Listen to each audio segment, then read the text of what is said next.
Olá, boa noite, sejam bem-vindos ao meu canal. Para quem não me conhece, eu sou o professor Guilherme Degerf.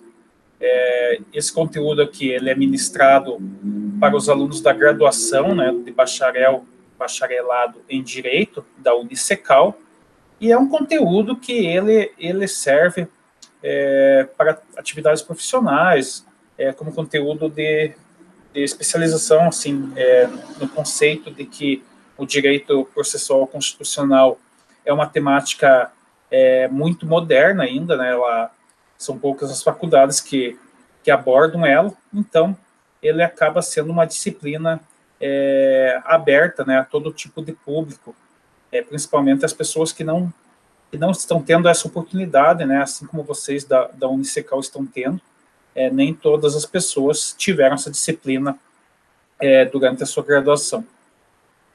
Inclusive, eu confesso que não tinha, até porque é uma disciplina bem inovadora, dado a importância, né, que o nosso constitucionalismo moderno tem adquirido nos últimos anos.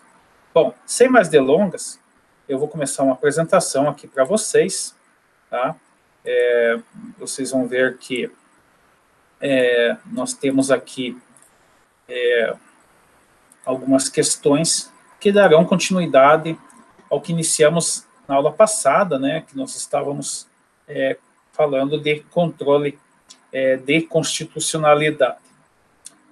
Pois bem, o controle de constitucionalidade, nós vimos a finalidade, né, que nós precisamos que as normas infraconstitucionais estejam de acordo com o meu ordenamento constitucional, ou seja, através de normas infraconstitucionais, né, eu tenho que verificar se elas estão em conformidade com a Constituição Federal de 88, já que ela é a nossa lei maior, né, e ela é a base para todos os comandos normativos que estão abaixo dela, tá? Então, essa adequação se dá através desse controle de constitucionalidade.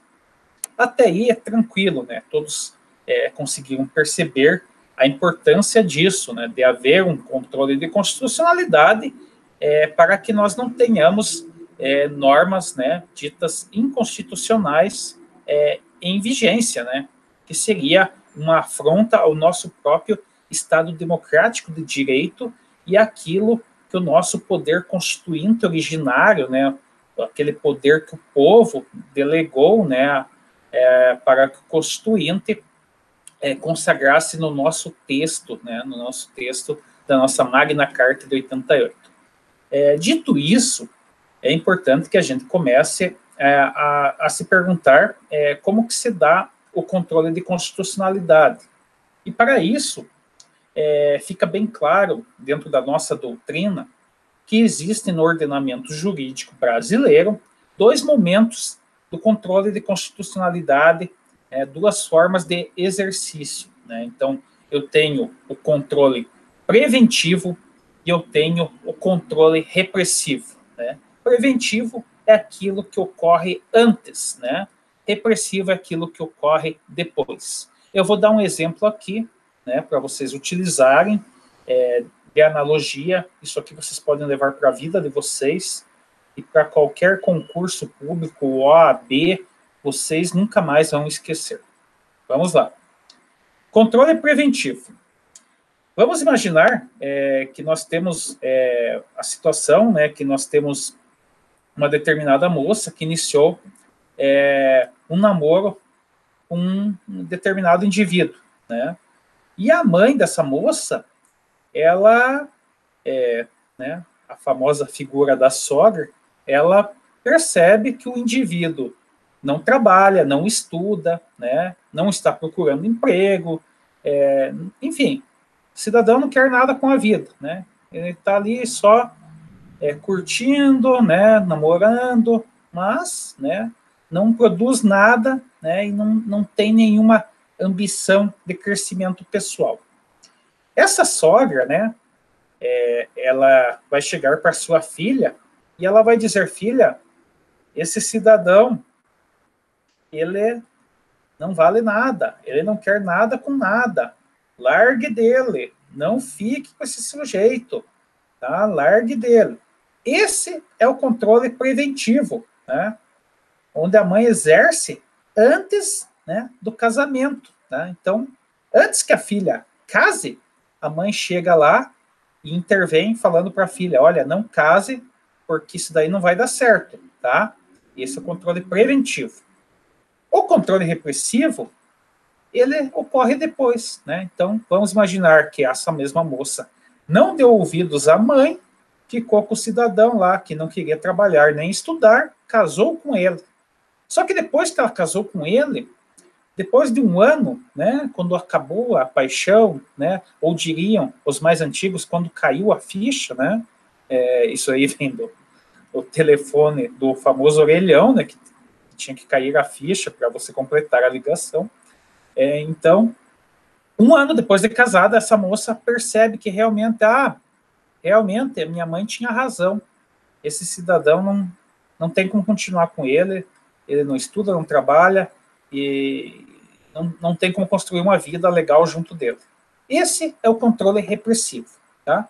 Então vamos pensar o momento, né, do casamento como se fosse o momento da entrada em vigor da lei, né? Então, antes da lei, né, da norma infraconstitucional entrar em vigor, né, eu tenho o controle preventivo. Depois que a lei já está em vigor, eu tenho o controle repressivo, tá? Então a gente faz essa analogia, né? A lei seria a entrada em vigor da lei, da normativa, da norma, da regra infraconstitucional. A entrada em vigor dela é o marco temporal que vai dividir o que ocorreu antes como controle preventivo, antes dela entrar em vigor, e o que ocorrerá em matéria de controle de constitucionalidade depois dessa normativa em vigor será sempre o controle repressivo, tá? Então a analogia é essa, a entrada em vigor da lei é a data do casamento, né? Depois do casamento só cabe o controle repressivo, né? E antes o preventivo. Eu acho que essa analogia é muito interessante e ela deixa bem claro esse momento de transição. Pois bem, seguindo lá, nós temos que olhar a questão do controle preventivo, tá? E quando a gente fala em controle preventivo, como a gente falou, é antes da entrada em vigor da lei. Evidentemente que a função prioritária de um legislativo é a elaboração de leis, né? Projetos de leis, a votação das próprias PECs, enfim, todo aquele processo legislativo em que se dá antes de uma lei entrar em vigor, né, em regra, ela passa pelo legislativo. E a gente vai encontrar lá, no artigo 58 da nossa Constituição Federal, o seguinte texto. Lá diz o seguinte: o Congresso Nacional e suas casas terão comissões permanentes e temporárias, constituídas na forma e com as atribuições previstas no respectivo regimento ou no ato de que resultar sua criação. O que está dizendo aqui? Nada mais do que dizendo que o Congresso Nacional, ou seja, a Câmara dos Deputados Federais e o Senado Federal, cada uma delas, né, cada uma das casas, vão ter comissões permanentes e temporárias.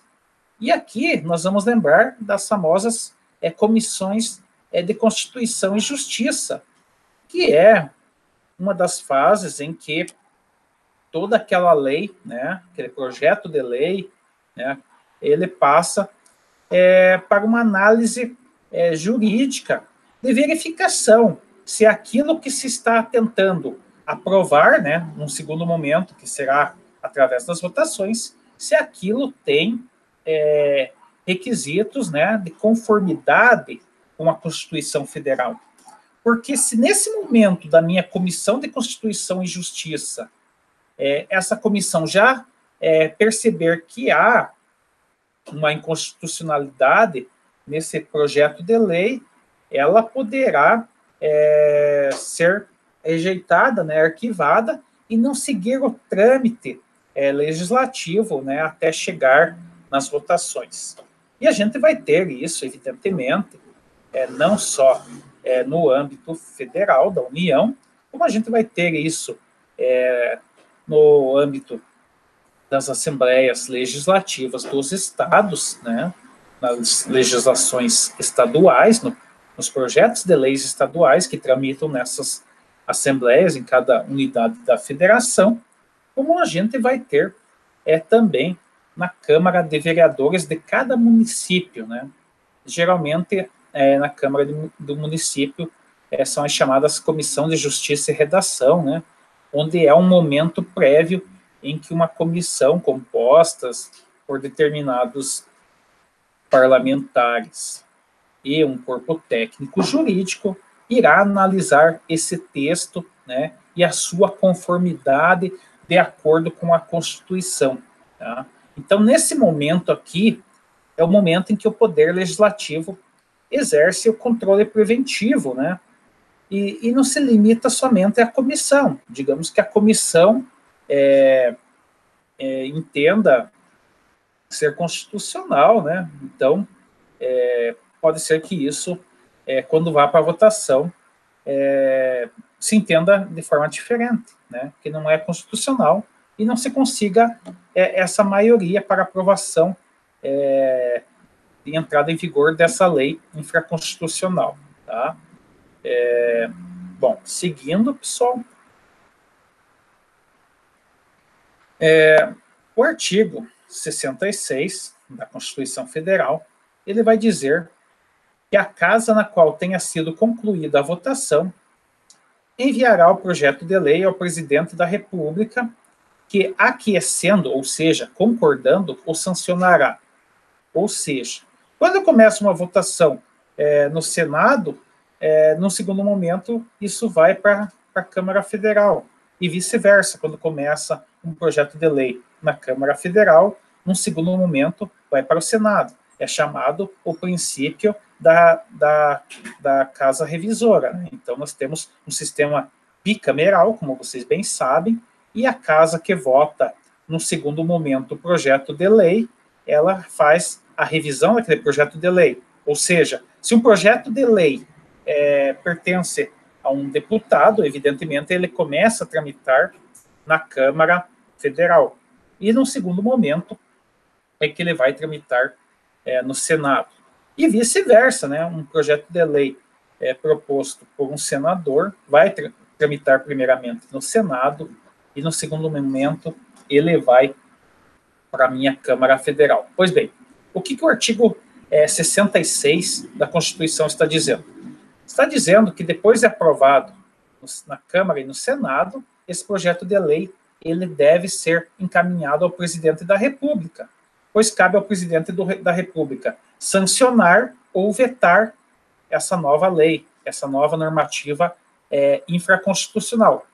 Percebam que aqui é diferente, porque quando a gente viu lá a proposta de emenda constitucional, nós vimos, e eu destaquei isso, que a PEC, após aprovada em 2 turnos de votação, com no mínimo 3/5 de cada grupo de parlamentares dentro de sua casa, né? Então, 3/5 dos deputados, por duas votações, aprovam a PEC, vai para o Senado, 2 votações, 3/5 no mínimo em cada votação, né? A partir desse momento em que aprovou nessas 4 votações lá a minha PEC, ela é promulgada, né, ela entra em vigor pela mesa do Senado e da Câmara Federal, sem necessidade de ir para aprovação do presidente, né? Então, lembrar disso, né, que a PEC, né, ela se torna uma emenda constitucional sem qualquer atitude de validação do presidente.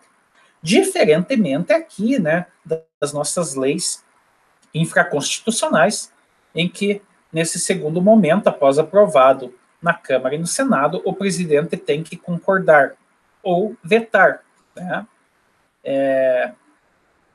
Então, nós estamos ainda aqui falando do controle de constitucionalidade preventivo. Vejam que, enquanto o presidente da República, né, não sanciona a lei, né, aliás, inclusive, enquanto ela não entrar em vigor, nós ainda estamos na fase do controle de constitucionalidade preventivo. Seguindo, pessoal, nós temos no parágrafo 1º do artigo 66 o seguinte texto: se o presidente da República considerar o projeto no todo ou em parte inconstitucional ou contrário ao interesse público, vetá-lo-á total ou parcialmente, no prazo de 15 dias úteis, contados da data do recebimento, e comunicará dentro de 48 horas ao presidente do Senado Federal os motivos do veto. Bom, vamos por partes aqui, pessoal. Então, tramitou lá a minha lei infraconstitucional, né, aprovou lá na Câmara e no Senado, foi para o presidente. O presidente vai analisar o texto aprovado, tá? Se ele entender que algum trecho é inconstitucional, ele, né, poderá, na sua atribuição, né, vetar o determinado trecho, né? E também percebam que aqui, quando ele fala inconstitucional ou contrário ao interesse público, aqui nós já percebemos que há duas possibilidades de veto. Então, eu tenho aqui o meu veto constitucional, né? Uma vez que o presidente justifique a motivação com matéria inconstitucional, eu tenho um veto chamado veto constitucional. E quando ele fala em veto contrário ao interesse público, eu estou dizendo que não precisa ser necessariamente esse meu projeto de lei inconstitucional. Mas se aquele projeto de lei, por alguma razão, o presidente entender que vai contra o interesse público, né, então vamos chamar aqui de veto político, né? Então, muitas vezes há um choque de pensamento entre a presidência da República, o executivo propriamente dito, e o legislativo, né? Então, o veto pode se dar por duas formas, ou por constitucionalidade, ou um veto político, né? Sem necessariamente estarmos afirmando que aquele texto é inconstitucional, mas que sim, entenda o presidente que aquilo não interessa ao país, tá? Percebam o poder do presidente da República no nosso sistema, né? No nosso sistema normativo constitucional de 88. Bom, seguindo aqui. Esse veto pode ser total, né, ou parcial, ou seja, pode a lei inteira, né, chegar lá no presidente da República, né, e ele vetar inteiramente ela, tá? Ou ele pode vetar parcialmente, tá? Então, isso vai depender muito do projeto como um todo, né? É muito raro existir um veto total de uma lei que foi aprovada no Congresso Nacional, né? Mas os vetos parciais são muito comuns, né? O que precisa vocês ficarem atentos é justamente o que o parágrafo 2º diz. O veto parcial somente abrangerá texto integral de artigo, de parágrafo, de inciso ou de alínea. Ou seja, ainda que eu tenha vetos parciais, não poderá, né, digamos, nesse projeto de lei, o presidente vetar uma expressão, uma única palavra, né? Então, quando o presidente da República resolve vetar, se ele resolver vetar determinado conceito, ele tem que vetar o conceito inteiro existente, ou seja,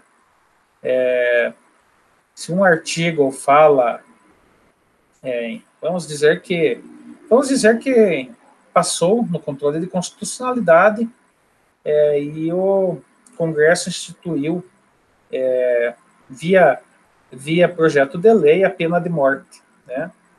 Então, se essa pena de morte e outras modificações no texto penal, na execução da pena. Esse texto, né, esse artigo que fala especificamente da pena de morte, ele tem que ser riscado inteiro, né? Vai ser um veto, no caso, um veto constitucional, já que a nossa Constituição não admite a pena de morte, né? Exceto em estado de guerra, um estado de exceção total, né? Mas no nosso ordenamento jurídico, em regra, não pode ocorrer, então nós temos aí um veto constitucional e não político. Ocorre que, digamos que esse artigo esteja falando vários outros conceitos, não pode somente o presidente da República vetar só a palavra pena de morte. Tudo que estiver naquele artigo vai ter que ser riscado, mesmo que entre em alguns outros conceitos. Então, é importante perceber que tem que ser o dispositivo inteiro, uma vez que seja vetado pelo presidente, tá? Então, como está aqui, ou o artigo inteiro, né, ou o parágrafo inteiro, ou o inciso inteiro, ou a linha inteira, tá? Então, depende muito da temática que está sendo abordada. Isso é importante vocês perceberem, porque nós veremos depois que no judiciário se dá de uma forma diferente, né? Então, lá há a possibilidade dos ministros do STF vetarem palavras específicas soltas no controle de constitucionalidade de uma lei. Mas aqui, por parte do presidente, tem que ser sempre o dispositivo inteiro, jamais uma simples expressão, uma simples palavra, uma vírgula, enfim. Tenham isso bem claro. Seguindo aqui, como eu já falei, então esse artigo 66 nos possibilita a percepção de duas formas de vetos presidenciais, né? O veto político, né, e o veto jurídico, né? Então, esse veto jurídico é o veto constitucional que eu falei, né? Então,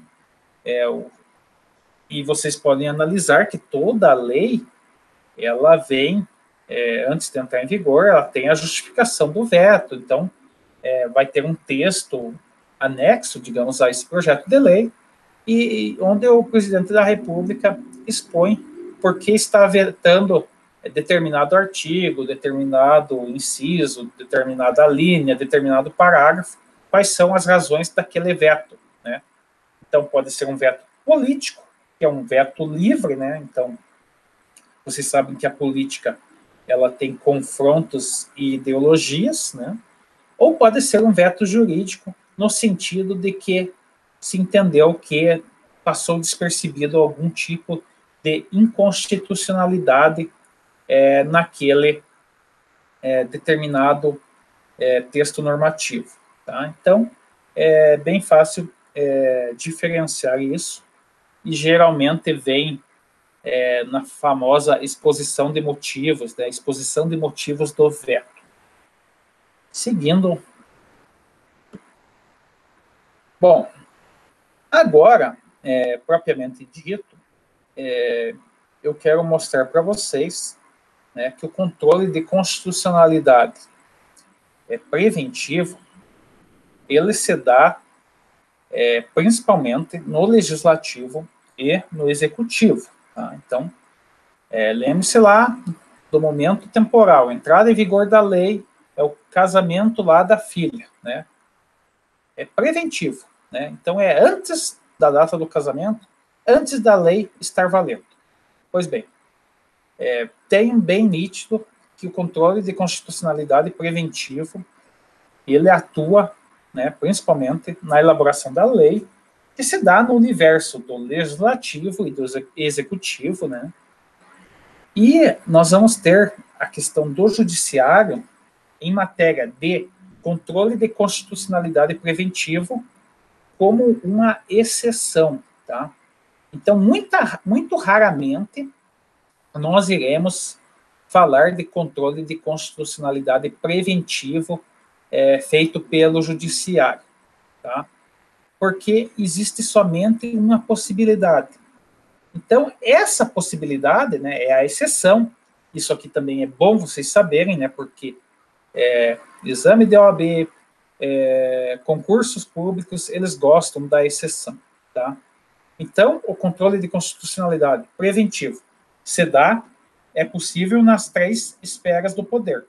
Porém, via de regra, ele se dá no legislativo e executivo, e a minha exceção no judiciário é justamente quando um parlamentar ingressar com um mandado de segurança no STF, apresentando que o exercício dele como parlamentar ele foi violado em algum requisito formal, ou o próprio trâmite legislativo. Vocês viram que tem um rito específico, né, lá para a PEC, né, um quórum específico, aí nós temos outros ritos para as leis complementares, leis ordinárias. Então, se esse parlamentar sentir algum tipo de violação, né, então, seja lá,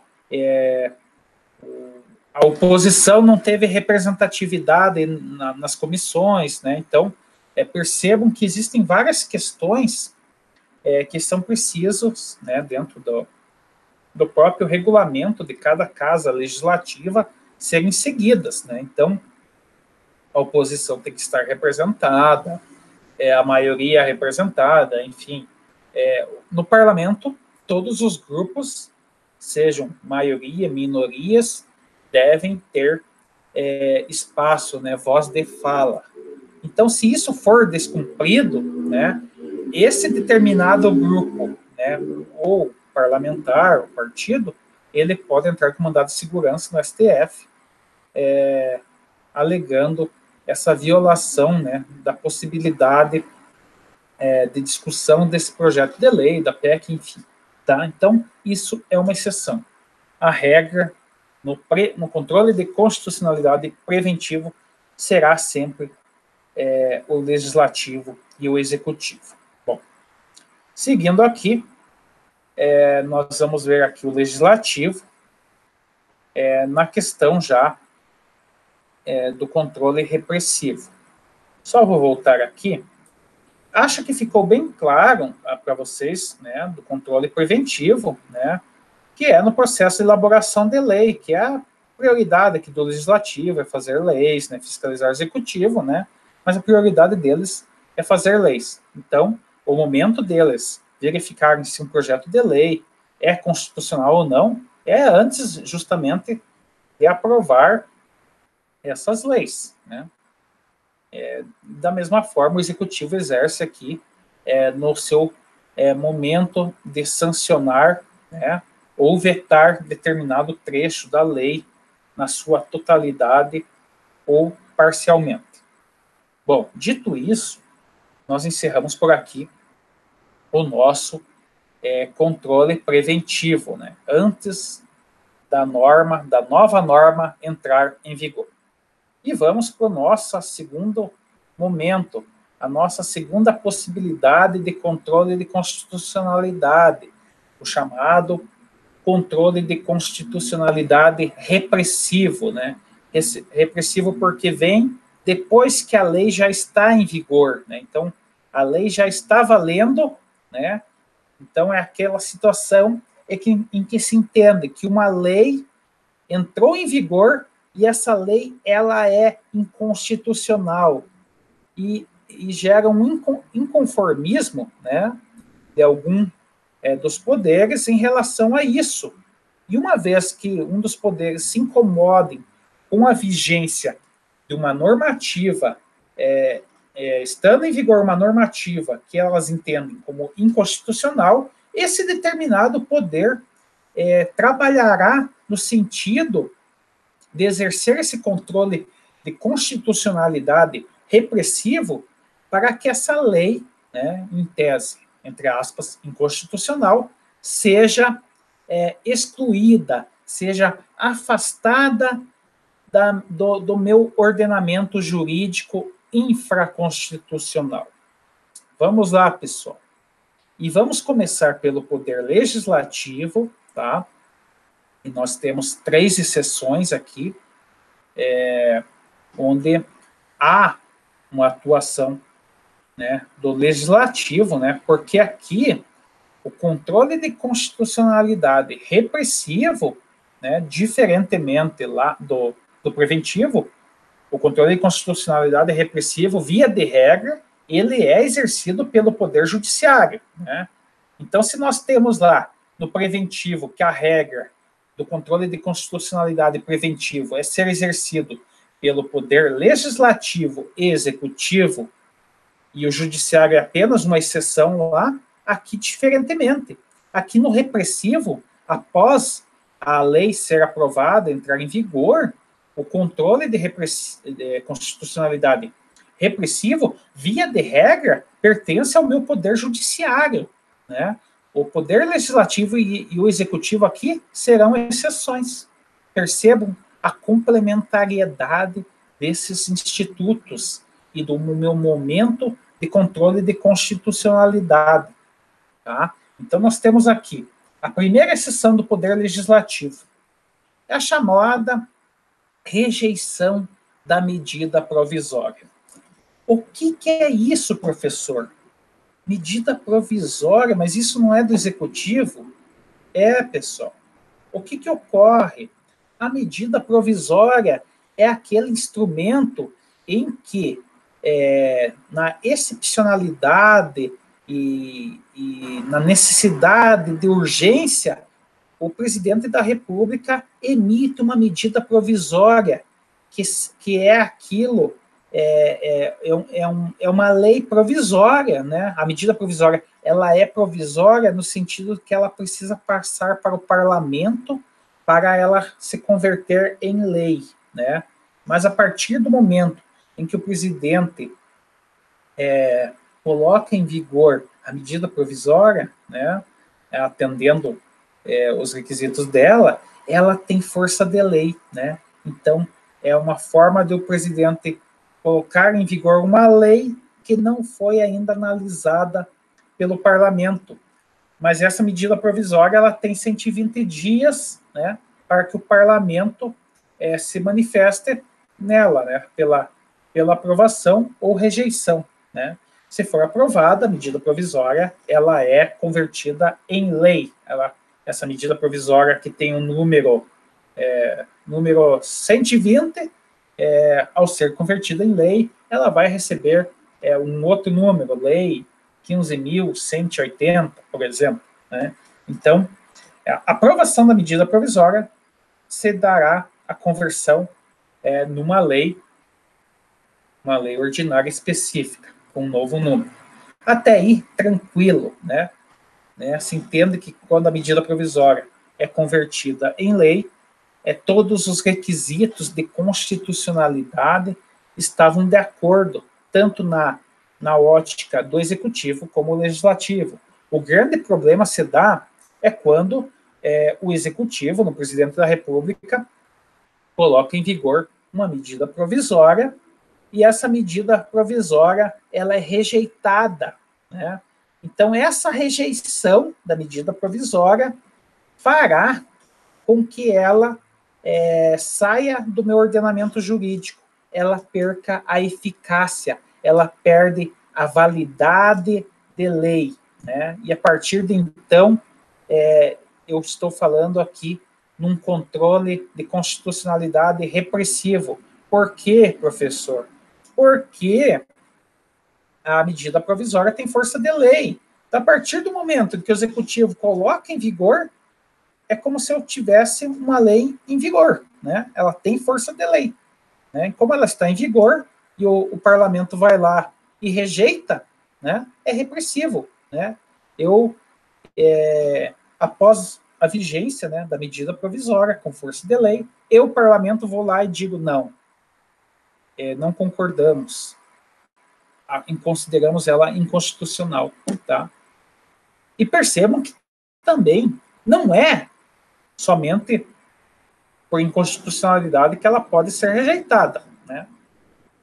Da mesma forma que nós temos lá o veto judiciário e o veto político, aqui nós podemos ter, né, uma rejeição por razões políticas. Não necessariamente essa medida provisória será declarada inconstitucional.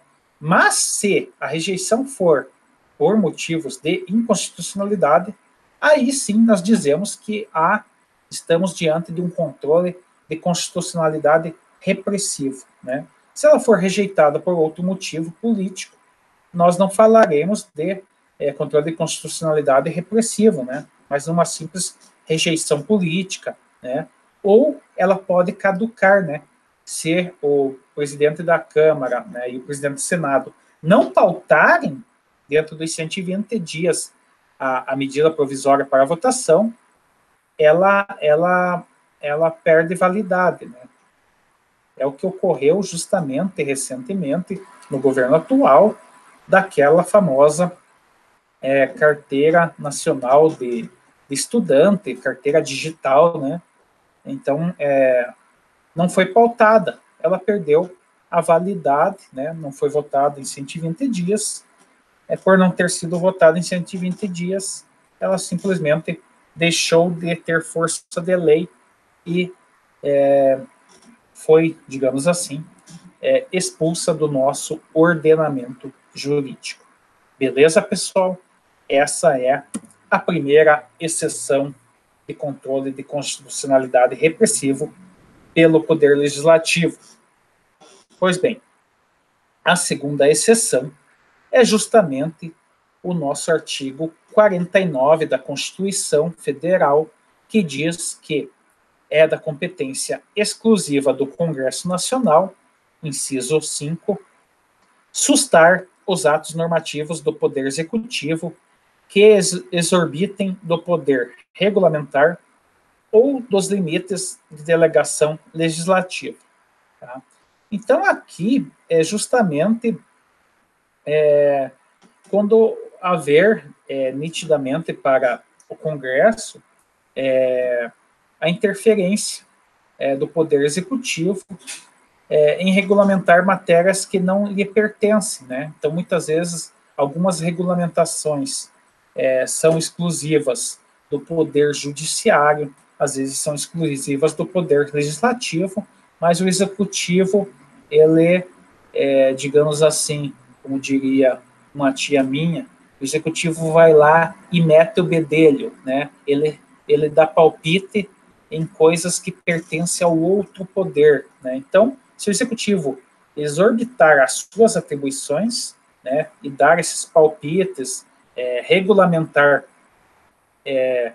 dispositivos normativos que não pertencem ao Poder Executivo, poderá, né, o Legislativo sustar esse ato normativo, né, tornar esse ato normativo do Presidente da República sem efeito, né, por estar tendo uma invasão de competência em outro poder, tá? Então, isso aqui é uma situação que não ocorre tanto, né? Mas que é possível, né? É a minha segunda exceção prevista constitucionalmente, lembrando que estamos falando de controle de constitucionalidade repressivo, né? Que vem depois de que aquela norma ou ato normativo já está em vigor. Seguindo, pessoal, nós temos, por fim, a minha terceira e última exceção dentro da esfera do Poder Legislativo, tá? E ela está relacionada com o Tribunal de Contas da União. Lembre-se que nós temos bem claro que o Tribunal de Contas da União, né, ele é um órgão técnico ligado ao Poder Legislativo. E nós temos a CGU, né, que é ligada ao Executivo. Então, não confundo a Controladoria Geral da União, CGU, que é ligado ao Executivo, com o Tribunal de Contas da União, ligado ao Legislativo. Pois bem, voltando ao conceito, nós temos aqui que no artigo 70 da Constituição Federal, o meu texto vai dizer que a fiscalização contábil, financeira, orçamentária, operacional e patrimonial da União e das entidades da administração, direta e indireta, quanto à legalidade, legitimidade, economicidade, aplicação das subvenções e renúncias de receitas, será exercida pelo Congresso Nacional, né, Câmara e Senado, mediante controle externo e pelo sistema de controle interno de cada poder, né? Então, o controle interno de cada poder aqui que ele está se referindo é o Tribunal de Contas da União, tá? Então, pode ser que o Tribunal de Contas da União analise, né, uma normativa, uma lei, um ato normativo infraconstitucional e considere aquilo inconstitucional.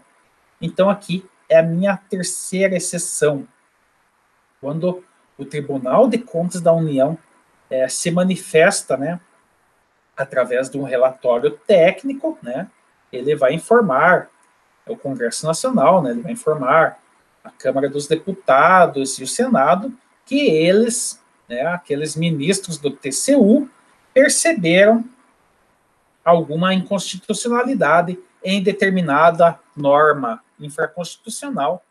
E aqui eu tenho a minha terceira e última exceção do controle de constitucionalidade repressivo. Pois bem, nós vamos para o Executivo. E aqui está um grande problema, porque o Executivo, em matéria de controle de constitucionalidade repressiva, né, posterior à vigência da lei, eu tenho divergência doutrinária, ou seja, eu não tenho uma concordância plena, né, dentro do ordenamento jurídico brasileiro. A maioria da doutrina, né, a doutrina majoritária, ela simplesmente vai dizer que o Executivo não pode exercer controle de constitucionalidade repressivo, né? Só pode preventivamente, né? Lá antes da entrada em vigor da lei, né? Mas aqui a maioria da doutrina vai dizer, ó, não pode. Depois que a lei está em vigor, o controle de constitucionalidade repressivo não pode ser exercido pelo Executivo em hipótese alguma. Essa é a corrente majoritária. Porém, nós temos a corrente minoritária. E ela vai me dizer, né, que quando o Poder Executivo não cumprir uma lei aprovada, ele estará exercendo o controle de constitucionalidade repressivo. Ou seja, muitas vezes a gente tem inúmeras leis que são aprovadas pelo parlamento e sancionadas pelo Executivo, mas dependem de uma regulamentação posterior, né, de um decreto do Executivo para que se dê eficácia prática naquilo que foi aprovado na lei.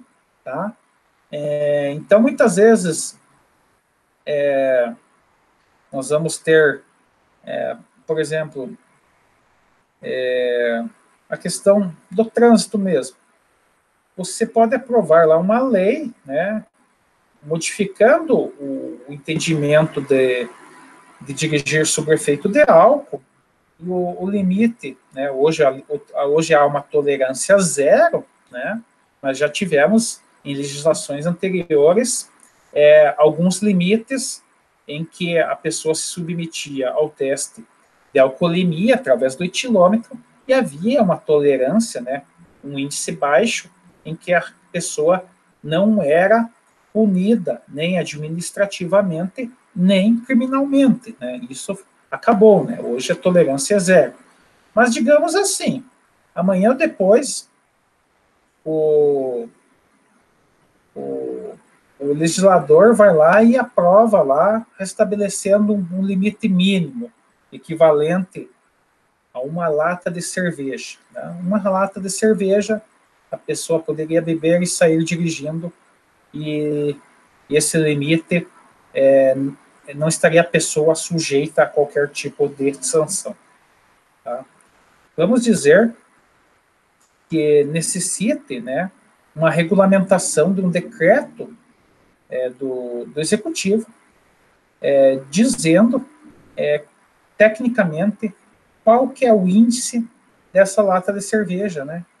Então, quando eu preciso desse complemento da lei, né, nós temos as famosas leis penais em branco, que eu preciso de uma complementação para ter validade, para ter a executibilidade, né? Se o executivo simplesmente não fazer aquilo que lhe caberia, né, regulamentando a lei aprovada, essa corrente minoritária entende que o poder executivo está se manifestando com um controle de constitucionalidade repressivo, né? Seja pela omissão dele de fazer o que ele devia, tá? Então, muitas vezes, a gente pode até analisar, há um problema de execução de políticas públicas, né, no Brasil, e ausência de uma razoável execução daquilo que está na lei, né? Então, isso causaria uma estranheza se a gente realmente considerar, né, que há essa possibilidade. Tá?